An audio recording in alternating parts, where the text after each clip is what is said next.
Je vous invite à vous lever pour la lecture de la parole.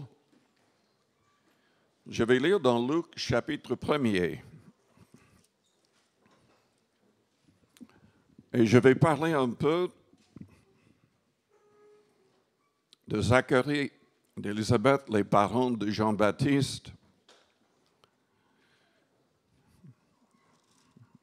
Jean-Baptiste est né 6 mois avant le Christ. Et il devait préparer le chemin pour le Seigneur. Je voudrais parler des parents. Lisons donc à partir du verset 5. Luc, chapitre 1er au verset 5. Du temps d'Hérode, roi de Judée, il y avait un sacrificateur nommé Zacharie de la classe d'Abia. Sa femme était d'entre les filles d'Aaron et s'appelait Élisabeth. Tous deux étaient justes devant Dieu, observant d'une manière irréprochable tous les commandements et toutes les ordonnances du Seigneur. Ils n'avaient point d'enfants parce qu'Élisabeth était stérile, et ils étaient l'un et l'autre avancés en âge. Or, pendant qu'il s'acquittait de ses fonctions devant Dieu, selon le tour de sa classe, il fut appelé par le sort, d'après la règle du sacerdoce, à entrer dans le temple du Seigneur pour offrir le parfum. Toute la multitude du peuple était dehors en prière à l'heure du parfum. Alors un ange du Seigneur apparut à Zacharie et se tint debout à droite de l'autel des parfums. Zacharie fut troublé en le voyant, et la frayeur s'empara de lui. Mais l'ange lui dit, « Ne crains point, Zacharie, car ta prière a été exaucée. Ta femme Élisabeth t'enfantera un fils, et tu lui donneras le nom de Jean. Il sera pour toi un sujet de joie et d'allégresse, et plusieurs se réjouiront de sa naissance, car il sera grand devant le Seigneur. Il ne boira ni vin ni liqueur enivrante. Il sera rempli de l'Esprit Saint dès le sein de sa mère. Il ramènera plusieurs des fils d'Israël au Seigneur, leur Dieu. Il marchera devant Dieu avec l'esprit et la puissance d'Élie pour ramener les cœurs des pères vers les enfants et les rebelles à la sagesse des justes, afin de préparer au Seigneur un peuple bien disposé. » Zacharie dit à l'ange, « À quoi reconnaîtrai-je cela? Car je suis vieux et ma femme est avancée en âge. » L'ange lui répondit, « Je suis Gabriel, je me tiens devant Dieu. J'ai été envoyé pour te parler et pour t'annoncer cette bonne nouvelle. Et voici, tu seras muet, et tu ne pourras parler jusqu'au jour où ces choses arriveront, parce que tu n'as pas cru à mes paroles, qui s'accompliront en leur temps. » Cependant, le peuple attendait Zacharie, s'étonnant de ce qu'il restait si longtemps dans le temple. Quand il sortit, il ne put leur parler. Ils comprirent qu'il avait eu une vision dans le temple. Il leur faisait des signes et il resta muet. Lorsque ces jours de service furent écoulés, il s'en alla chez lui. Quelque temps après, Élisabeth, sa femme, devint enceinte et se cacha pendant 5 mois, disant, « C'est la grâce que le Seigneur m'a faite quand il a jeté les yeux sur moi pour ôter mon opprobre parmi les hommes. » Nous n'avons pas le temps, mais le reste du chapitre parle de la venue de Marie, qui reste avec Élisabeth pendant plusieurs mois. Et comme Marie salue Élisabeth, l'enfant, c'est-à-dire Jean, Élisabeth tressaille de joie. Élisabeth est saisie par le Saint-Esprit, elle prophétise.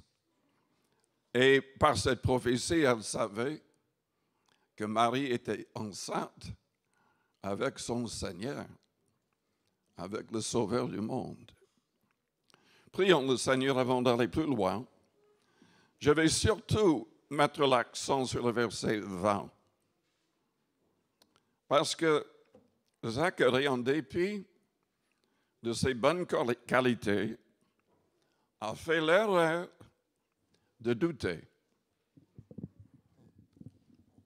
Et pendant un temps, il a été muet parce qu'il a douté.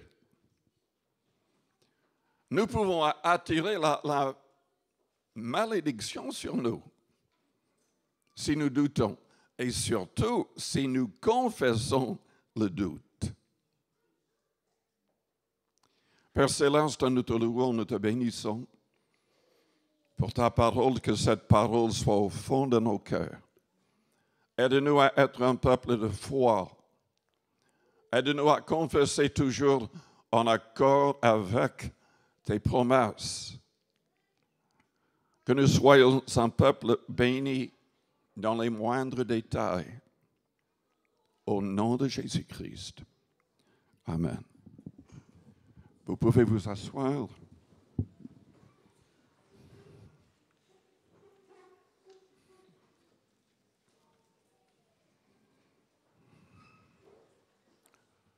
Ne doutez jamais des promesses de Dieu.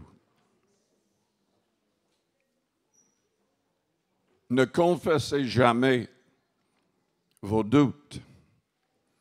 Doutez de vos doutes. Confessez en accord avec ce que Dieu a promis. Tout au long de la Bible, nous voyons des gens qui ont été bénis grâce à leur confession de foi et d'autres qui ont eu des problèmes de toutes sortes à cause de leurs paroles de doute et même d'incrédulité. Pensons un instant à Élisée. La ville de Samarie était encerclée par l'ennemi. Il n'y avait rien à manger, les gens mouraient de faim. Et Élisée prophétise que le lendemain, tout le monde aurait de quoi manger pour presque rien. L'officier du roi se moque de lui. D'une certaine manière, il se moque de Dieu. Il dit même s'il y avait des fenêtres au ciel, est-ce que Dieu pourrait faire cela? Et Élisée prophétise, poussé par le Saint-Esprit, et il lui dit, tu le verras de tes yeux, mais tu n'en mangeras pas. Le lendemain, trois lépreux commencent à marcher vers l'ennemi, se disant, mais peut-être qu'ils auront pitié de nous. Ils nous donneront quelque chose à manger. Si on reste ici, on va mourir de toutes les manières. En marchant, le Seigneur amplifie le son. Et l'ennemi croit que toute une armée est en train de marcher contre eux. Il fuit. Il laisse tout derrière. La nourriture, leurs biens, tout. Et quand la nouvelle revient dans la ville, le roi demande à son officier d'ouvrir les portes. En ouvrant les portes, la foule, dans leur précipitation, l'écrase sous leurs pieds. Il est mort. Il voit la promesse de loin, mais il n'en mange pas parce qu'il avait douté. Parce qu'il avait même dit la chose à haute voix, se moquant de la prophétie du prophète. Les Israélites, en face de la terre promise, doutaient et parlaient contre Moïse et Aaron et contre Dieu. La majorité des espions revient avec un mauvais rapport. Il n'y a que Caleb et Josué qui ont un rapport positif. Et eux, ils disent, mais nous sommes pleinement capables de prendre possession de cette terre. Dieu est avec nous. Mais les autres ont découragé le peuple. Ils voulaient même lapider Moïse et Aaron. Ils étaient tellement convaincus que ce n'était pas possible d'entrer dans ce pays. Et Dieu a dit, bon, vous allez tourner en rond dans le désert pendant 40 jours, jusqu'à ce que toute cette génération incrédule soit morte. Il n'y aura que les enfants qui entreront avec Josué et Caleb, qui avaient confessé selon ses promesses. Nous avons plusieurs cas. Nous devons confesser en accord avec la parole. Mais revenons un instant à Zacharie, à Élisabeth. Selon le verset 6, ils étaient justes et observaient d'une manière irréprochable tous les commandements et toutes les ordonnances du Seigneur. Est-ce que vous voulez être béni? Est-ce que vous voulez recevoir la plénitude du Saint-Esprit et être utilisé par le Saint-Esprit? La clé est dans ce verset. La clé est dans ce verset. Mettez en pratique tous les commandements du Christ. Il a dit dans Jean 14, à partir du verset 15, « Si vous m'aimez, gardez mes commandements. Et je prierai le Père, et il vous donnera un autre consolateur, l'Esprit de vérité. » Il a dit qu'il serait en eux.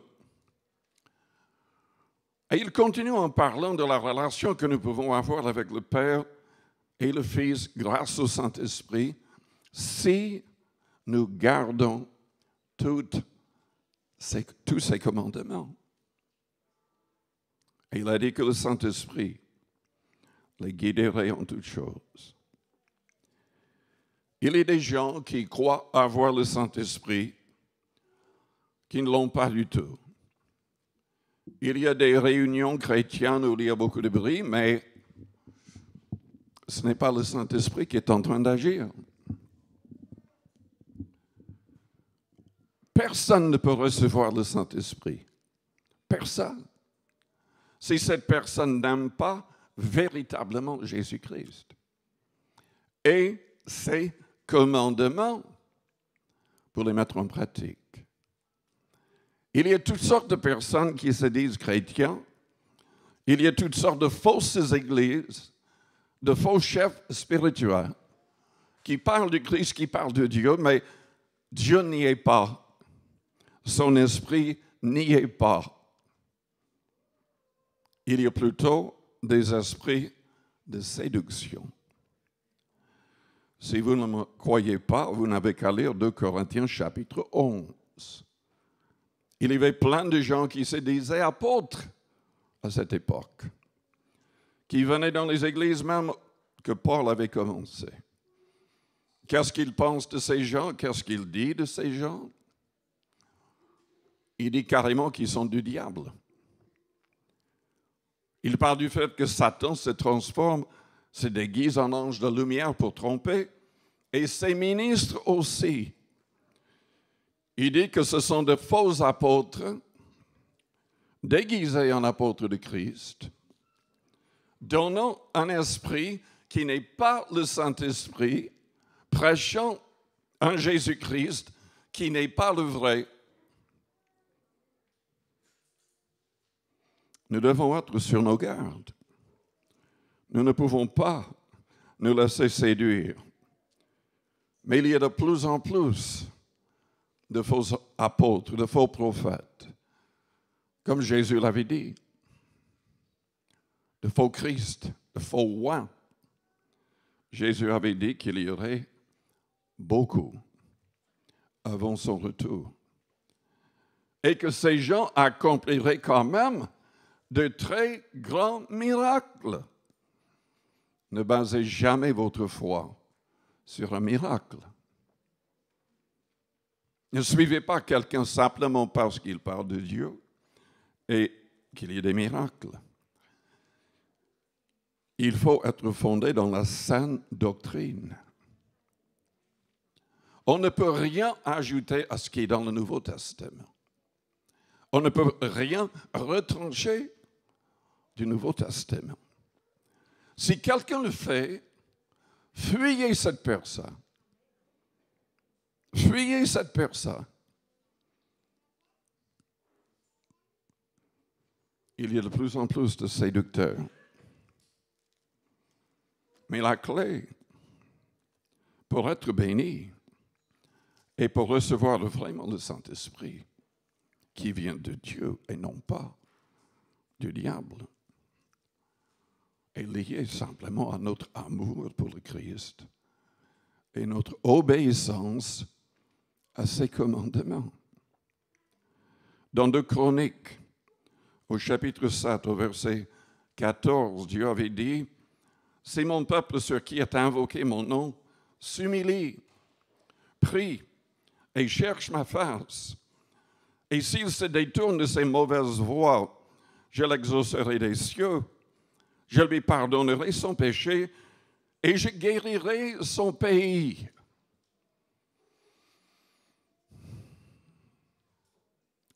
Vous ne pouvez pas rester dans un état d'adultère, ou être fornicateur, ou lesbien, ou homosexuel, ou commettre la bestialité et être accepté par Dieu. Vous ne pouvez pas être malhonnête dans les affaires et croire que Dieu va vous bénir. Vous ne pouvez pas être égoïste et égocentrique et croire que Dieu va vous bénir. Nous devons nous repentir. Nous devons passer par une pleine repentance où notre mentalité change, où tout change.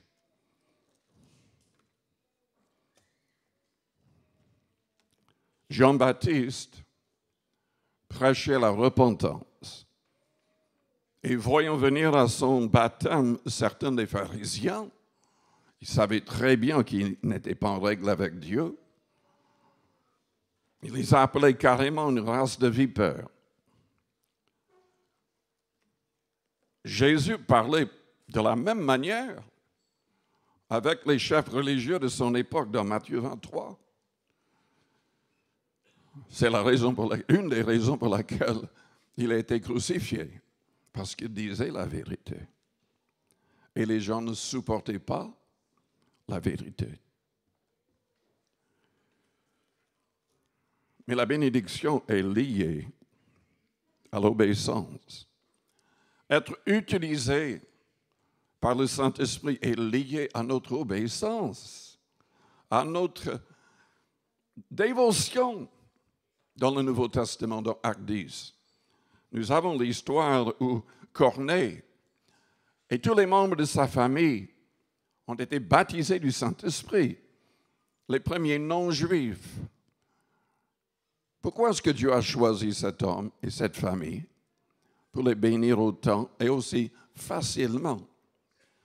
Parce qu'il commence à parler en langue, même sans que Pierre l'ait expliqué tout cela. Il n'avait pas besoin d'attendre longtemps pour être baptisé.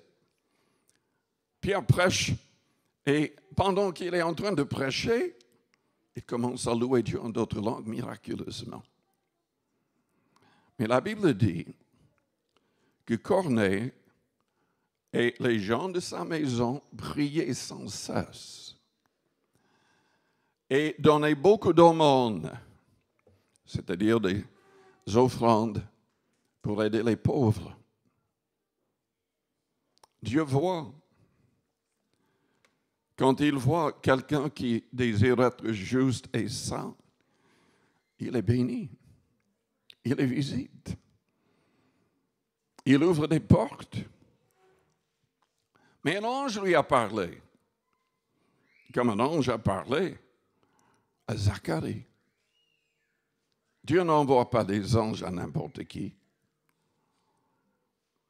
Dieu ne saisit pas instantanément du Saint-Esprit n'importe qui. Il voit les cœurs, il voit les mentalités, il voit la foi des gens. Mais comprenons que même si nous cherchons la justice, la sainteté, nous voulons obéir, il faut aussi confesser notre foi. Il faut chasser le doute. Zacharie a été quand même béni, mais il y avait ce petit problème-là. Il était muet pendant un temps parce qu'il n'a pas cru, parce qu'il n'a pas confessé en accord avec la promesse. Dans Marc au chapitre 11, au verset 20, Jésus-Christ a souligné l'importance de confesser des choses pour recevoir. Marc 11, à partir du verset 20. Pour enseigner à ses disciples une leçon très importante, le Seigneur, le jour avant, avait maudit un figuier.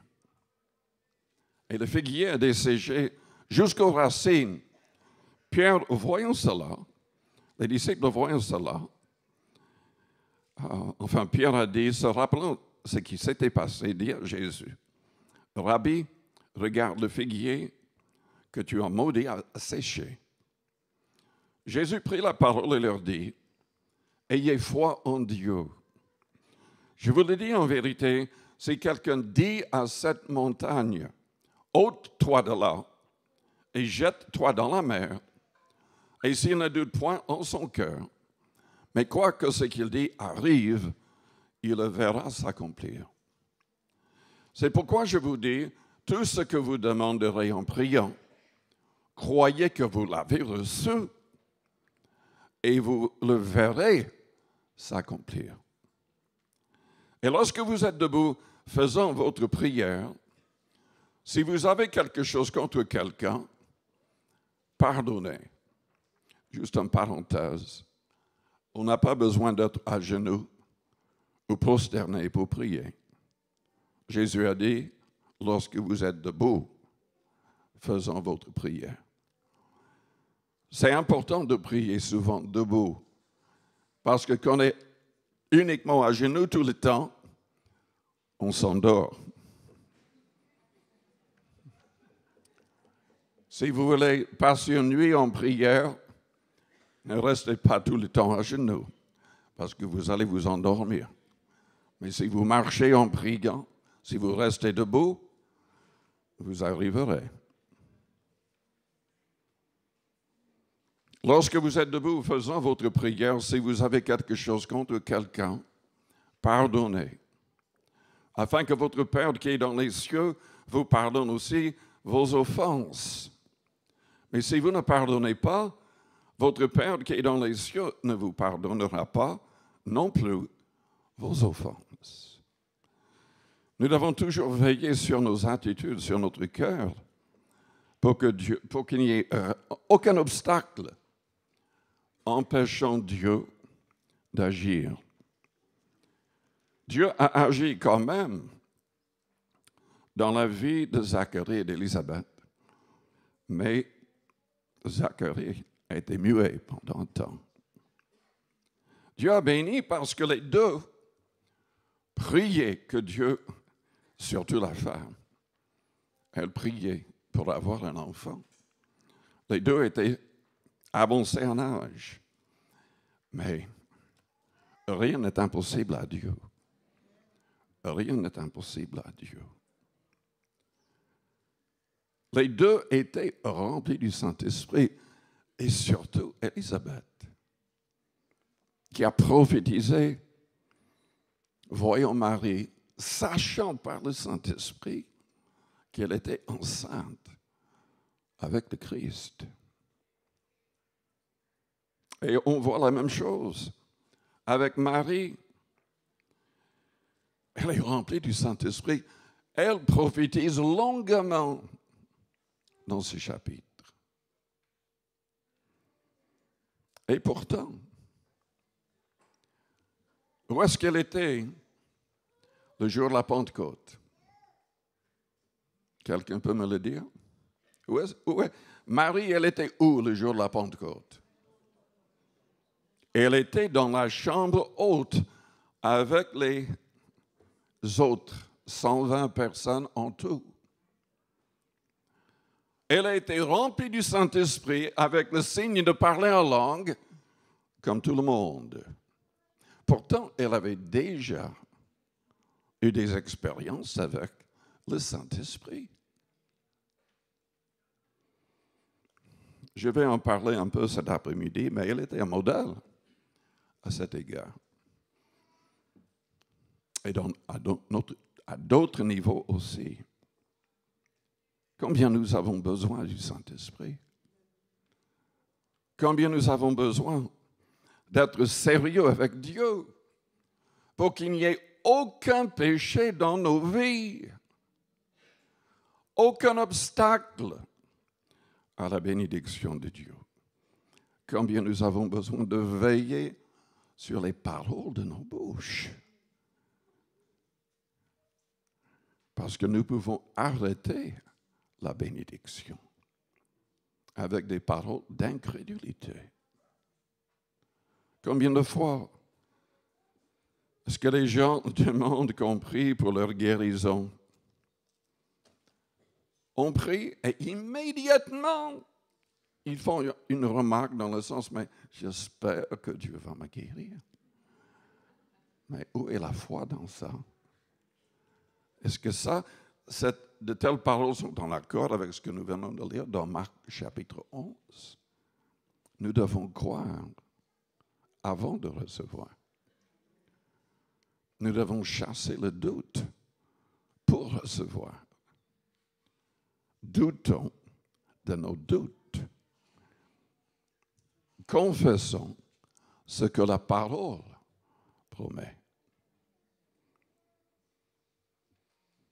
Dieu désire nous bénir. Dieu désire bénir vos enfants, vos familles. Mais nous devons être les modèles nous-mêmes. Nous devons persévérer dans la prière et dans la justice et la sainteté pour que Dieu nous bénisse. Nous devons chercher à être remplis du Saint-Esprit en tout temps. Ce n'est pas automatique. Il y a des gens qui ont fait l'expérience de la Pentecôte avec le signe de parler en langue, mais ils ne parlent plus en langue à cause de négligence, parce qu'ils n'ont pas utilisé le don à la maison. C'est pour le recueillement personnel. C'est pour devenir fort spirituellement. Nous lisons la Bible. Nous venons à l'église. Nous prions pour nous édifier. Paul a dit, celui qui parle en langue s'édifie. Il rendait grâce à Dieu de ce que lui-même, il parlait en langue plus que les croyants à Corinthe. C'était la source de sa force. Lui qui était attaqué de manière terrible, qui souffrait dans son corps. Parce que combien de fois est-ce qu'il a été battu de verge, flagellé, même lapidé. Il avait les marques de Christ partout sur son corps. Mais le Saint-Esprit l'aidait à continuer. Quand d'autres collègues l'abandonnaient et abandonnaient le Seigneur. Quand d'autres aimaient le monde présent plus que le Seigneur.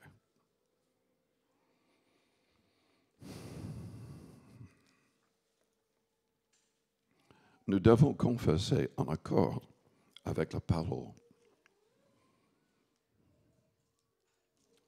Il y a des gens qui doutent du salut. ne faut pas douter. Ce n'est pas parce que vous avez quelques problèmes que vous n'avez pas le salut. Ce n'est pas parce que vous trébuchez que Dieu ne va pas vous sauver. Évidemment, nous devons tout faire pour abandonner tout péché. Mais Dieu est patient. Et il a promis de nous pardonner. Si on confessait sincèrement, si on voulait vraiment vaincre le mal, il va nous relever, il va pardonner. Il a pardonné à Pierre. Pierre l'avait renié en blasphémant. Le Seigneur avait dit en avance qu'il allait le faire. Pierre a dit, mais jamais, Seigneur. Je ne ferai jamais cela. Peut-être que les autres le feraient. Mais je t'aime plus que les autres. Mais il n'avait pas encore reçu la force de l'Esprit Saint. Il n'avait pas encore fait l'expérience de la Pentecôte. Et il a renié le Christ, même en blasphémant.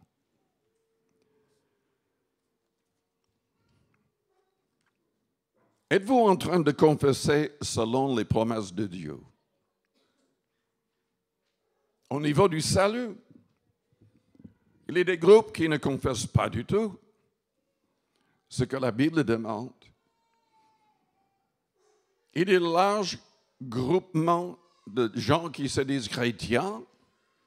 Ils poussent les gens à confesser que Jésus est le seul Dieu, il est le Père. Il est le Saint-Esprit. Ils ne confessent pas ce qui est indispensable au salut. Car vous n'avez qu'à lire Actes chapitre 8 au verset 37. Avant de se faire baptiser d'eau, celui qui va être baptisé d'eau doit confesser que Jésus est le Christ, le Fils de Dieu vivant. Pierre l'a confessé ainsi dans Matthieu 16, au verset 16 et 17, le Seigneur a dit, mais ce n'est pas la chair et le sang qui t'ont révélé cela, c'est mon Père céleste qui t'a révélé cela. Nous devons confesser que Jésus est le Fils du Dieu vivant. Pourquoi est-ce que c'est si important? Il y a des gens qui disent que la Trinité est satanique. Ils veulent dire qu'il n'y a que Jésus. C'est ça qui est satanique. Parce que la Bible est très claire tout au long qu'il y a le Père céleste, il y a le Seigneur Jésus et il y a le Saint-Esprit. Bien qu'unis, formant une seule divinité. Elohim est un pluriel. C'est un pluriel. Adonai est un pluriel. Tout au long de l'Ancien Testament, nous voyons le Père, le Fils et le Saint-Esprit si vous cherchez attentivement. Si notre confession est que Jésus est le Fils de Dieu, celui qui confesse autrement est loin du vrai Dieu. Parce que selon 1 Jean chapitre 2 au verset 22, quiconque nie le Père et le Fils est de l'Antéchrist. Si vous êtes sur Facebook, sur l'Internet, vous êtes en contact avec toutes sortes de gens qui se disent chrétiens, mais qui ont ces fausses croyances. Et moi, je suis peut-être trop brutal, mais je leur dis tout de suite, vous êtes de l'Antéchrist. Vos croyances sont démoniaques. Nous devons confesser que Jésus est le Fils de Dieu. Non pas qu'il est le seul Dieu, etc., etc. Il est Dieu. Le Père Céleste l'appelle Dieu et Seigneur. Dans l'Épître aux Hébreux, chapitre 1er. Et dans le même chapitre, il dit au Fils de s'asseoir à sa droite jusqu'à ce qu'il fasse de ses ennemis son marchepied. Pierre a dit dans 1 Pierre, chapitre 3, au verset 22, que Jésus-Christ est à la droite du Père, depuis son ascension, et tout lui a été soumis. Et la Bible est très claire que Jésus va revenir une seconde fois chercher son Église. Il ne vient pas dans d'autres formes. Il y a des gens, plein de gens qui se disent Christ. Je suis le seul prophète, seul vrai homme de Dieu. Je suis Jésus dans une autre forme, démoniaque, démoniaque, démoniaque. Ne vous laissez pas avoir par de tels faux prophètes. Ne les écoutez pas, brûlez leurs livres et dénoncez-les tout ce que vous pouvez. Parce qu'ils sont en train d'amener des âmes en enfer, même des gens qui parlent de Jésus. Mais c'est un faux Jésus. Et ce n'est pas le Saint-Esprit qui donne. Ce sont des serviteurs de Satan, comme Paul a dit dans 2 Corinthiens chapitre 11. Nous devons confesser qu'il est le Fils. Il y a aussi encore en Jean, chapitre 4, à partir du verset 12 jusqu'au verset 15. Le Père est invisible. Et la Bible dit clairement, personne ne l'a vu. Quand nous voyons le Christ, il est le reflet, l'image du Père. Et le Père était avec lui. Mais il y a une grande différence. D'ailleurs, dans 1 Corinthiens 11, verset 3, la Bible dit que Dieu est le chef du Christ. Dans 1 Corinthiens chapitre 15, verset 27, la Bible dit que tout sera soumis au Christ dans tout l'univers, excepté celui qui lui soumet toutes choses. Il y a le Père, il y a le Fils, et quant au Saint-Esprit, il sera en nous, dans les vrais chrétiens, éternellement. Éternellement. L'idée qu'il y a 3 trônes au ciel, évidemment, est faux, parce que le Saint-Esprit, son trône est nos cœurs. Mais Jésus, selon l'Apocalypse 3, dernier verset, ou verset 21, je crois, il s'est assis avec son Père sur son trône. Comme nous allons nous asseoir pendant un temps avec le Christ sur son trône. Quiconque, ni le Père et le Fils et de l'Antéchrist, ne l'oubliez jamais en parlant avec d'autres. Il ne s'agit pas de petites différences de doctrine. Peu importe la sincérité de ces gens, ils risquent l'enfer. Ils risquent l'enfer. Et il faut le leur dire.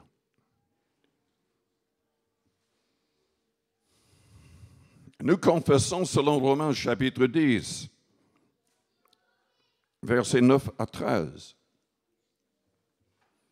que Jésus est ressuscité pour nous, mort et ressuscité pour nous.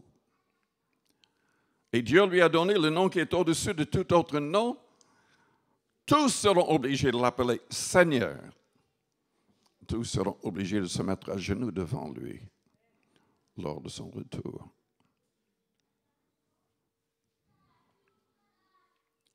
Le salut est lié à cette confession.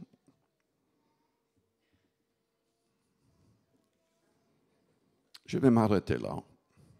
Je vous invite à fermer vos yeux, à courber vos fronts, avec les yeux fermés, les fronts courbés.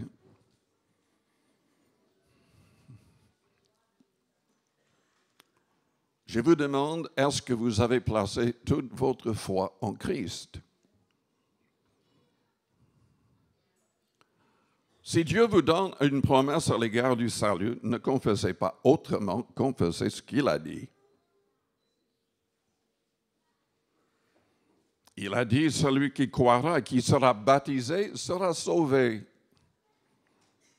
Est-ce que vous êtes baptisé par immersion totale? Est-ce que vous avez confessé qu'il est le Fils, le Christ, le Fils de Dieu vivant?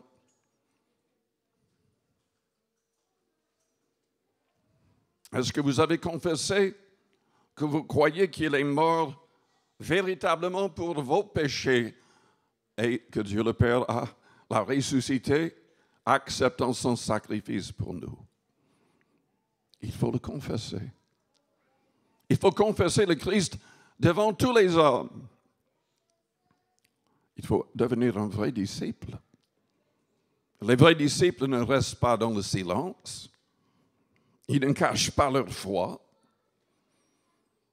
Ils cherchent à gagner des âmes. Jésus a dit, suivez-moi et je vous ferai pécheurs d'hommes. Si vous vous rendez compte que votre vie n'est pas en règle, que vous n'êtes pas devenu un vrai disciple du Christ, peut-être que vous n'êtes pas baptisé par immersion totale, mais vous voulez faire le nécessaire et vous avez besoin de prière. Faites-moi signe en élevant votre main, juste pour un instant. Oui, il y a plusieurs personnes. Plusieurs personnes. Merci. Merci. Oui, merci.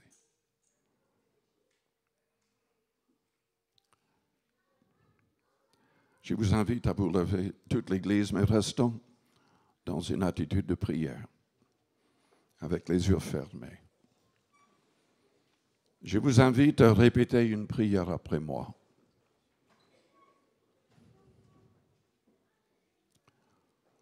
Que toute l'Église répète la prière pour aider les personnes qui viennent d'élever la main.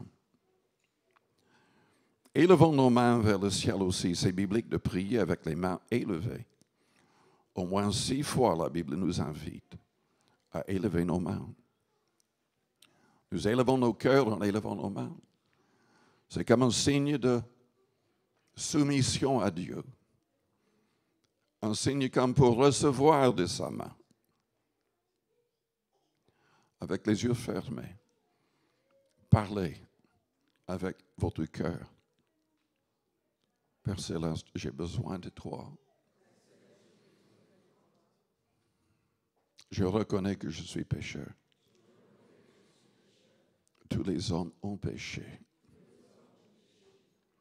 Je te demande de changer toute ma vie, ma manière de penser et de parler, ma manière d'agir et de réagir. Je proclame ma foi en Jésus-Christ. Il est le seul sauveur du monde. Il est le Christ, le Fils de Dieu vivant. Père, tu l'as envoyé mourir pour mes fautes. Tu l'as ressuscité. Il est monté en gloire et le Saint-Esprit a été envoyé. Purifie-moi de toute iniquité. Éloigne de moi tout esprit mauvais et impur.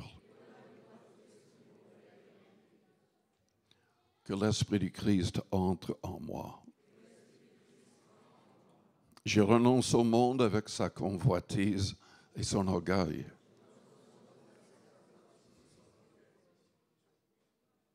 Je renonce aux œuvres de la chair. Je renonce à toute autre personne. Je renonce à ma propre vie. Je désire que Jésus-Christ soit le maître de chaque détail de ma vie.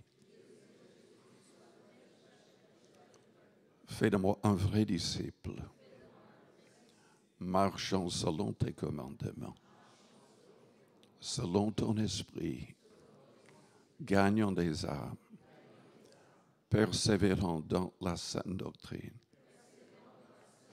Faisons tout pour que l'Église du Christ progresse dans le monde. Je te remercie, Père, au nom de Jésus. Maintenant, priez à votre manière. La Bible dit, si nous confessons nos péchés, il est fidèle et juste pour nous les pardonner, pour nous purifier de toute iniquité. Donc faites-le avec foi. Faites-le avec foi.